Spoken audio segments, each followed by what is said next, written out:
ग़ज़वा तबूक का वो अज़ीम शान वाक़या है। और तबूक को तबूक कहा क्यों गया, ये इस बारे में भी इंशाअल्लाह तफसील से आपके सामने रखते चले जाएंगे। तबूक का एक चश्मा है और उस चश्मे का नाम तबूक था, जहां पे रसूलुल्लाह सल्लल्लाहु अलैहि वसल्लम ने कहा था जो भी पहुंचे वहां से कुछ पिए मत जब तक मैं ना पहुंच जाऊं। तो बाद लोगों ने कहा तबूक का जो ग़ज़वा तबूक का नाम है उस चश्मे की वजह से रखा गया।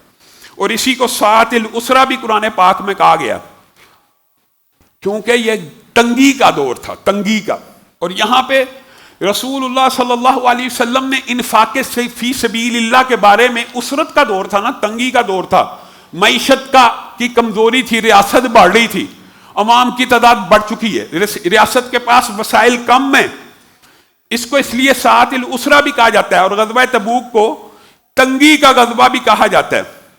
आज जो पाकिस्तान के हालात है ना वो भी इससे मिलते जुलते हैं। हर पाकिस्तानी तंग है, मईशत कमजोर है, हत्ता के मसाजिद मदारस के बेचारों के निज़ाम चलने मुश्किल हुए हैं। तो यहाँ पे रसूलुल्लाह सल्लल्लाहु अलैहि वसल्लम ने जब इन्फाक़ फ़ी सबीलिल्लाह की अहमियत को उजागर किया तो बड़े बड़े सहाबा ने जो इन्फाक़ का मैदान सरगर्म किया। इंशाअल्लाह आइंदा आने वाले खुतबे में, क्योंकि बात लंबी है, बीच में तसलसल नहीं रहेगा, आपके सामने रखेंगे।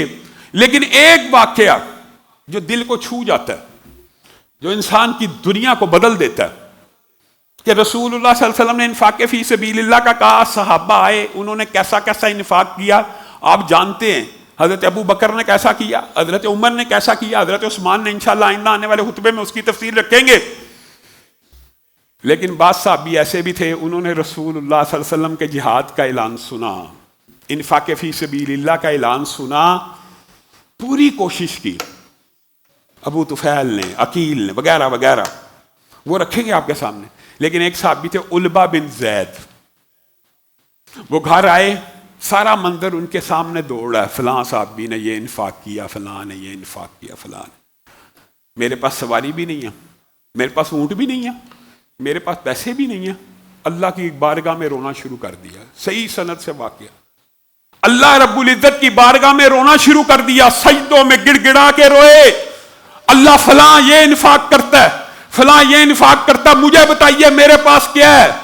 फिर दिमाग में एक रोशनी पैदा हुई, कहा अल्लाह, किसी ने अपना माल सदका किया, किसी ने दिनार सदके किए, मैं अपनी इज्जत और आबरू को सदका करता हूं। जिसने आज तक मुझे गाली दी है, जिसने आज तक मुझे ताना दिया है, जिसने आज तक मेरा गिरेबान पकड़ा है, जिसने आज तक मुझे थप्पड़ मारा है, अल्लाह सदका करते हुए सबको मुआफ करता हूं।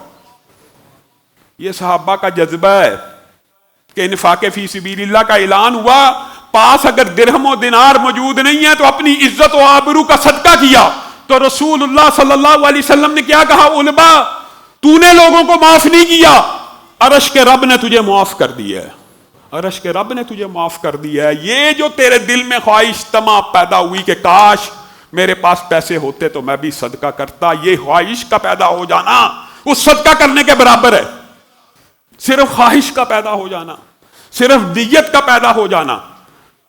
हमारे पास पैसे नहीं है तो क्या हुआ, आज मईशत तंग है तो अल्लाह से वादा तो करें, अल्लाह ताला अगर आप अपने फजल से कुछ देंगे तो हम भी फलां की तरह मस्जिद बनाएंगे, हम भी फलां की तरह इन्फाक करेंगे। अल्लाह की कसम, अल्लाह की कसम, अगर आप सिर्फ नियत करेंगे तो आपको इन्फाक करने वाले के बराबर अजर मिल जाएगा। नियत तो करें।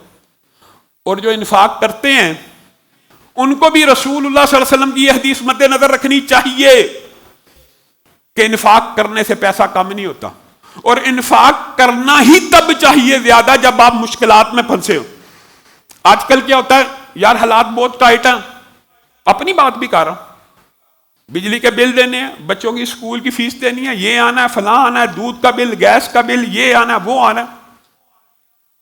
ये लंबी चौड़ी दिमाग में बातें चल रही होती हैं, तो ये चीजें इंसान को इन्फाक फी सबीलिल्लाह करने से रोकती हैं। तो इसीलिए रसूलुल्लाह सल्लल्लाहु अलैहि वसल्लम ने फरमाया था, कोई शख्स जब अपनी जेब से एक दिरहम यानी 1 रुपया भी इन्फाक करता है तो बाकी चीजों को गुमराह करने के लिए शयातीन आते हैं, लेकिन जब ये 1 रुपया भी अल्लाह की बारगाह में खर्च करता है तो हकीकत में ये 70 शयातीन के जबड़ों को तोड़ डालता है, क्योंकि वो एक बिजली के बिल की सरगोशी कर रहा है, एक بچوں کی فیس کی سرگوشی کر رہا ہے، ایک کاروبار کے لین دین کی، ایک قرضے کی. تو ایسے عالم میں صدقہ کرنا، ایسے عالم میں صدقہ کرنا جب آپ کا ہاتھ تنگ ہو، اللہ کی قسم صدقہ کرنے سے اللہ آپ کو فراحی عطا فرماتے ہیں اور کشادگی عطا فرماتے ہیں. اللہ رب العزت جو کہا گیا، جو سنا گیا، اس کو سمجھنے کی توفیق عنایت فرمائے.